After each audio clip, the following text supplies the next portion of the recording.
Bagian ketiga, ahamiyatus syahadatain, kepentingan yang harus kita pahami dari dua kalimat syahadat.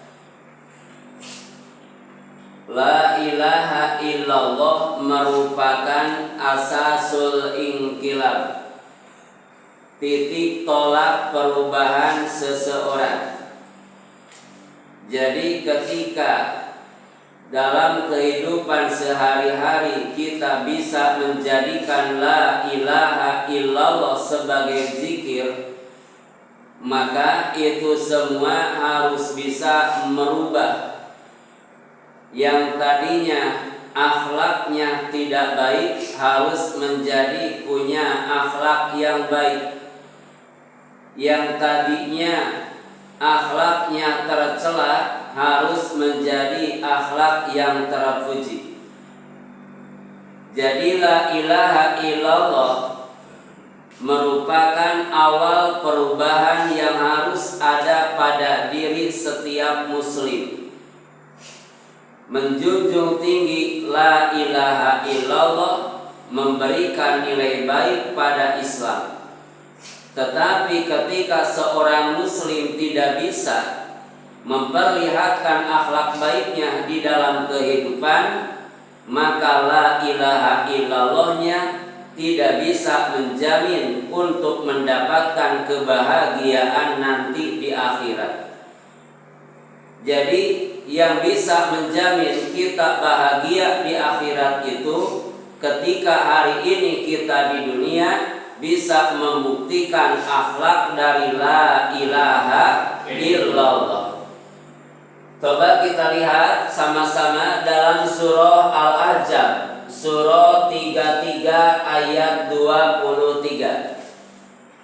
Surah Al-Ahzab, surah 33 ayat 23. Coba kita baca ayatnya sama-sama. A'udzu billahi minasy syaithanir rajim. Bismillahirrahmanirrahim.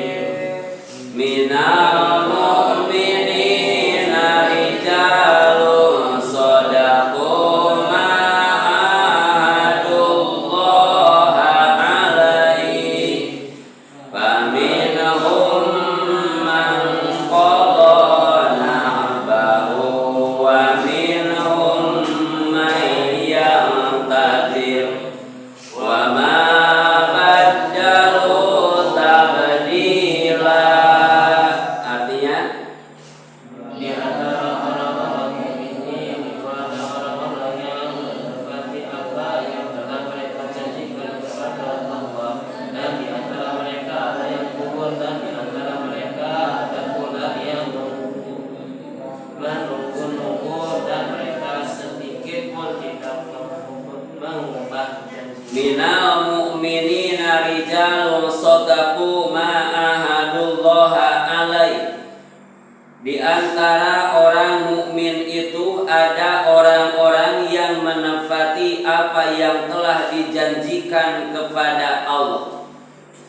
Jadi yang pertama yang harus kita pahami bahwa la ilaha illallah merupakan janji kita kepada Allah yang harus ada pada jiwa seorang mukmin, yang harus diyakini ketika lisannya mengucapkan la ilaha illallah, maka seorang mukmin sudah punya janji dengan siapa? Janjinya bukan dengan manusia, tetapi janjinya dengan Allah Sang Pencipta manusia. Janjinya bukan dengan makhluk yang selalu tidur, tetapi dengan zat yang tidak pernah tidur. Berarti seorang mukmin ketika ingat dirinya sudah punya janji kepada Allah, maka hidupnya akan hati-hati. Fakir summakul, dabir summak'al. sebelum bicara memikirkan apa yang dibicarakannya, mafsadat atau maslahat, manfaat atau tidak, maka ketika dalam pemikirannya tidak manfaat, lebih baik diam. Karena itu ciri orang yang beriman kepada Allah dan hari akhir. Kita semua mengucapkan la ilaha illallah, berarti kita harus yakin kita punya janji kepada Allah yang selalu mengawasi perbuatan kita. Ketika setiap muslim merasa dan meyakini selalu dirinya mengucapkan la ilaha illallah, diyakini punya janji kepada Allah, maka akan bersikap amanah, akan bersikap bicara dengan jujur. Kenapa? Karena setiap pekerjaan, setiap ucapan akan dimintai pertanggungjawaban nanti di hadapan Allah Subhanahu wa ta'ala. Minal mu'minina alladzina shadaqu ma'ahadullaha alaih. Setiap orang yang beriman harus punya, pertama, shadaqu ma'ahadullaha alaih. Kita harus bisa menepati janji kita kepada Allah. Tetapi di ayat ini, dalam Al-Ahzab ayat 23, orang mukmin itu dibagi menjadi 3. Pertama, ada orang beriman yang bisa menepati janjinya kepada Allah. Yang kedua, faminhum man qada nahbah. Ada sebagian orang yang beriman ketika mengucapkan kalimat la ilaha illallah, mereka gugur. Maksud gugur di ayat ini, pertama, kadang ucapannya la ilaha illallah, tapi perbuatannya tidak membuktikan isi dari la ilaha illallah. Tetapi bagi alladzina shadaqu ma'ahadullaha alaih, bagi orang yang beriman yang meyakini dia punya janji kepada Allah, akan berusaha untuk melaksanakan isi la ilaha illallah. Dalam artian lebih baik mati untuk menegakkan kalimat la ilaha illallah daripada mati keluar dari la ilaha illallah. Yang ketiga, wa minhum may yantazir. Sebagian orang yang beriman ada yang menunggu janji Allah kepada orang yang beriman. Minal mu'minina rijalun shadaqu ma ahadullaha alaih. Di antara orang-orang mukmin itu ada orang-orang yang menepati apa yang telah mereka janjikan kepada Allah. Jadi setelah mengucapkan la ilaha illallah, selalu menepati janjinya kepada Allah. Lebih baik mati berada dalam kalimat la ilaha illallah daripada mati lepas keluar dari la ilaha illallah. Jadi hidupnya itu membuktikan isi la ilaha illallah. Hidupnya itu menggambarkan kalimatut tauhid. Hidup itu selalu menjunjung tinggi nilai Islam. Lebih baik dirinya yang dicaci daripada Islam yang dicaci. Ketika dirinya dicaci tidak marah, tetapi ketika mendengar Islam dicaci, dia itu akan marah. Itulah mukmin sejati. Yang kedua, faminhum man qada nahbah. Ada orang yang beriman yang gugur di dalam keimanannya. Dia bawa kalimat la ilaha illallah, berperang di jalan Allah dengan panci kalimat la ilaha illallah, berperang di jalan Allah untuk menegakkan kalimat la ilaha illallah, berperang di jalan Allah untuk meninggikan kalimat la ilaha illallah. Seperti sahabat yang pernah gugur yang ada di perang Uhud, itu semua menjunjung tinggi kalimat la ilaha illallah. Yang ketiga, wa minhum may yantazir. Ada sebagian orang yang beriman yang menunggu janji Allah. Seperti dalam perang Khandaq, menantikan pertolongan Allah. Kenapa? Karena mereka meyakini Allah tidak pernah ingkar janjinya. Wa ma baddalu tabdila. Tetapi walaupun kesulitan dia terima, walaupun kesulitan orang yang beriman dia rasakan, tetap tidak ingkar keluar dari apanya, dari janjinya, maka kita harus berusaha seperti itu. Maka yang paling baik adalah janji Allah sudah pasti, karena Allah satu zat yang tidak akan ingkar janji. Tetapi yang harus kita usahakan kewajiban kita kepada Allah Subhanahu wa ta'ala. Karena hidup ada hak dan ada kewajiban. Hak datangnya dari orang lain kepada kita, kewajiban dari kita kepada orang lain.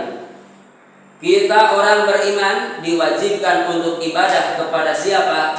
Allah. Urusan hidup Allah yang atur. Ketika kita diberi rezeki, itu hak kita yang Allah berikan.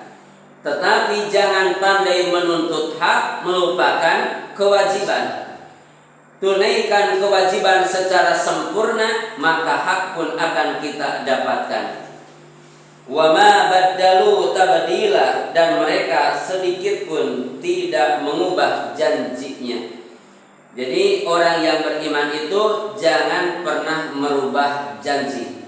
Ketika sudah mengucapkan la ilaha illallah, maka kewajiban perubahan bukan pada janji kita kepada Allah, tetapi pada kehidupan kita. Yang tadinya tidak baik harus menjadi baik. Yang tadinya selalu berbuat salah, sekarang harus berusaha untuk menjauhi dari kesalahan. Ayat selanjutnya kita buka dalam surah Al-An'am, surah 6 ayat 122. Surah 6 ayat 122.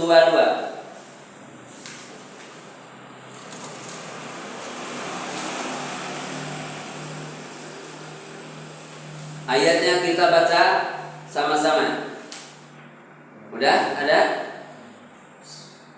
A'udzu billahi minasy syaithanir rajim. Bismillahirrahmanirrahim. Awaman kana maitan fa ahyaynahu wa ja'alna lahu nuran yamshi bihi bin-nasi kaman mathaluhu fidz-zulumati laisa bikharijin minha kadzalika zuyyina lil kafirina ma kanu ya'malun. Coba artinya. Dan apakah orang yang sudah mati lalu kami hidupkan dan kami beri dia cahaya yang membuatnya dapat berjalan di tengah-tengah orang banyak, sama dengan orang yang berada dalam kegelapan sehingga dia tidak dapat keluar dari sana. Demikianlah dijadikan terasa indah bagi orang-orang kafir terhadap apa yang mereka kerjakan. Awaman kana mayyitan, ini satu pertanyaan dari Allah. Allah bertanya, dan apakah orang yang sudah mati lalu kami hidupkan dan kami beri dia cahaya yang membuatnya dapat berjalan di tengah-tengah orang banyak, sama dengan orang-orang yang berada dalam kegelapan. Seseorang Allah matikan, lalu Allah hidupkan, lalu Allah berikan cahaya sehingga bisa berjalan di antara orang banyak. Apakah orang tersebut sama dengan orang-orang yang bagaimana? Yang berada dalam kegelapan sehingga dia tidak bisa berjalan. Apa maksud dari ayat ini? Semua manusia akhirnya tidak ada yang abadi. Semuanya pasti akan kembali kepada Allah Subhanahu wa ta'ala. Dunia ini Allah sebutkan dalam Ibrahim, dunia ini adalah zulumat, bentuk kegelapan. Makanya Allah turunkan cahaya ke muka bumi. Apa cahaya yang Allah turunkan? Al-Quran. Allahumma arhamna bil Quran waj'alhu lana imaman wa nura. Wa nura. Jadikan Al-Quran sebagai nur, cahaya. Cahaya untuk apa? Menerangi kita untuk mengetahui jalan yang benar dan keluar dari kegelapan yang ada. Tetapi bagi orang-orang yang tidak diberikan cahaya oleh Allah kepada jiwanya, maka dia itu hidup akan menganggap yang buruk itu adalah baik. Mereka akan menganggap yang jahat itu adalah benar. Kenapa? Karena tidak ada cahaya dalam kehidupannya. Maka anugerah terbesar yang Allah berikan kepada seorang hamba ketika dalam kehidupan ini kita lahir ke dunia tidak mengetahui sesuatu apapun, hari ini Allah berikan kita petunjuknya, Allah berikan kita pemahaman tentang kebenaran, Allah berikan kita pemahaman untuk mengetahui jalan menuju kehadirat Allah, keridhoannya, menuju surganya melalui Al-Quran. Itulah anugerah terbaik dan anugerah terbesar yang Allah berikan kepada orang yang beriman. Jadi kita harus bersyukur kepada siapa? Kepada Allah. Bisa memahami Islam, bisa selalu mengkaji ayat-ayat Allah, sehingga kita bisa mengucapkan kalimat La ilaha illallah. Kadzalika zuyyina lil kafirina ma kanu ya'malun. Dan Allah akan memberikan hiasan bagi orang kafir itu yang tidak percaya akhirat, orang kafir yang tidak mau mengamalkan la ilaha illallah, menjadikan indah tentang apa yang dia kerjakan. Walaupun salah akan terasa apa? Indah. Nauzubillah. Ketiga, kita buka dalam surah 8 Al-Anfal ayat 30. Baca ayatnya. A'udzu billahi minasy syaithanir rajim. Bismillahirrahmanirrahim. Wa idh yamkuru bikal ladzina kafaru liyusbituka aw yaqtuluka aw yukhrijuk wa yamkuruna wa yamkurullah wallahu khairul makirin. Artinya, Dan ingatlah ketika orang-orang kafir Quraisy menyingkirkan budaya terhadap kaum Muhammad untuk menangkap dan memenjarakanmu atau membunuhmu atau mengusirmu. Mereka membuat tipu daya dan Allah menggagalkan tipu daya itu. Allah adalah sebaik-baik membalas tipu daya. wa idh yamkuru bikal ladzina kafaru. Tadi kita di awal dipahamkan bahwa la ilaha illallah ini disebut bagian ketiga asasul inqilab, titik tolak perubahan. Al-Anfal ayat 30. Allah Subhanahu wa ta'ala menjelaskan di ayat ini perubahan yang diterima oleh Rasul. Ketika di kota Makkah, awalnya Rasul dipanggil dengan sebutan Al-Amin. Awalnya Rasul oleh Abu Jahal disebut dengan sebutan tidak pernah berdusta. Ketika Abu Lahab mengatakan Rasul itu orang yang sangat jujur, sebelum mendakwahkan la ilaha illallah, itulah mereka panggil Rasulullah. Tetapi ketika Rasulullah mendakwahkan kalimat la ilaha illallah, mereka berbalik arah. Ini yang disebut perubahannya. Ternyata ketika Rasulullah mendakwahkan kalimat tauhid la ilaha illallah, yang tadinya sayang kepada Rasul menjadi benci. yang tadinya mengucapkan Rasulullah itu adalah orang yang jujur, malah berbalik arah. Mereka mengatakan Rasul itu pendusta, Rasul itu pembohong. Sehingga di ayat ini Allah Subhanahu wa taala memberikan penjelasan wa id yamkuru bikal ladzina kafaru, dan ingatlah kata Allah ketika orang kafir Quraisy berbuat makar, berbuat rencana jahat kepadamu Muhammad. Yang pertama, liyusbituka, mereka merencanakan akan menangkap Rasulullah sallallahu alaihi wasallam. Jadi mereka merencanakan akan menangkap Rasul. Yang kedua, au yaqtuluka, mereka merencanakan akan membunuh Rasulullah sallallahu alaihi wasallam. Yang ketiga, au yukhrijuka, mereka merencanakan akan mengusir Rasul dari tempat kelahirannya. Jadi direncanakan Rasul itu akan diusir dari kota apa? Dari kota Makkah. Bahkan wayam kuruna, mereka merencanakan rencana sebanyak mungkin, tetapi dikarenakan yang didakwahkan oleh Rasul kalimat tauhid, kalimat agung, kalimat yang Allah ridhoi, maka bentengnya yang bisa menyelamatkan Rasul bukan manusia tetapi Allah lah. Bagaimana kata Allah?